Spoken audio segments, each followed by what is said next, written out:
Viral ang isang tricycle driver matapos umanong mag-counterflow at tila nang asar pa ng kasalubong na sasakyan.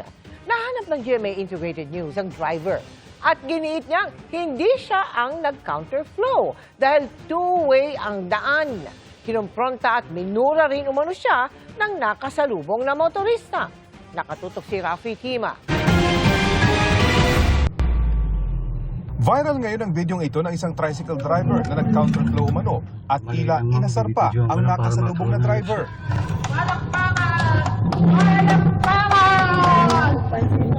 Maririnig ang kasama ng kumukuha ng video na tila kabado na sa engkwentro. Mali lang ma'am, binibidyoan ko lang para makaroon ng leksyon. Dahil dito, ang Land Transportation Office naglabas ng show cause order para sa rehistradong may-ari ng tricycle at sa tricycle driver. Lumabas sa kanilang investigasyon na pasuna ang rehistro ng tricycle at ang lisensya ng driver. Kaya kailangan nila magtungo sa LTO sa Huwebes, January 22 para pagpaliwanagin kung bakit hindi sila dapat patawan ng kasong administratibo. Natuntun namin ang tricycle driver sa kanyang bahay sa Quezon City. Nangyari raw ang insidente sa westbound lane ng North Avenue bago makarating sa EDSA sa tapat ng ginagawang North Triangle Common Station.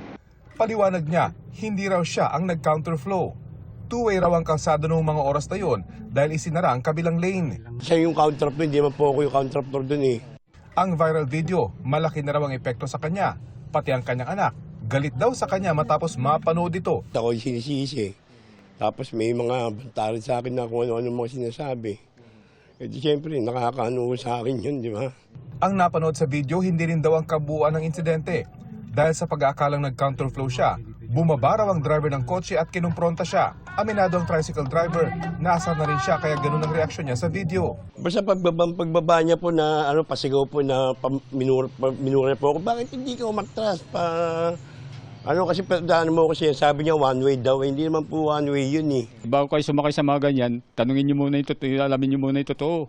Pagkumpirma ng Quezon City Traffic and Transport Management Department, wala nga raw counterflow violation ng driver. Pero nakitaan naman siya ng patong-patong na ibang violation. Bukod sa pasong rehistro at lisensya, hindi rin daw dapat dumaan sa North Avenue ang tricycle. May tuturing raw kasi itong national road na bawal pasadahan ng mga tricycle.